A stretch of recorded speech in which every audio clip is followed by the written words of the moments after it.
আজকে আপনাদের শিখাবো কিভাবে জামার মধ্যে চেন লাগাবেন।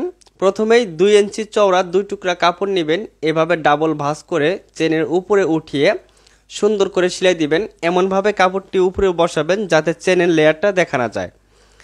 এভাবে লাগানোর পর একইভাবে এই কাপড়টা আবার ডাবল ভাঁজ করে এই পাশের লেয়ার অনুযায়ী বসিয়ে সুন্দর করে সোজা করে সেলাইটা দিতে হবে। কাপড়টা এমনভাবে ধরে সেলাই দিবেন যাতে চেনটা দেখা না যায়।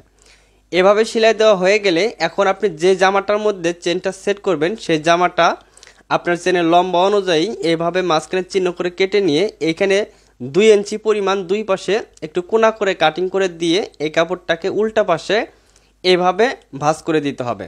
এরপর এই কোনাটাকে সুন্দর করে এই কাপড়টা এই পাশে ভাঁজ করে দিয়ে কোনাটা সুন্দর মেজারমেন্ট করে নিতে হবে। এরপর ঠিক এইভাবে চেনটাকে বসাবেন।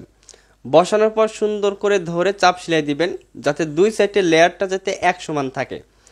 এক পাশের লেয়ার ছোট বড় হলে কিন্তু দেখতে ভালো লাগবে না, যাতে এক সমান লেয়ার রেখে আপনারা এইভাবে সুন্দর করে চাপ সেলাইটা দিবেন।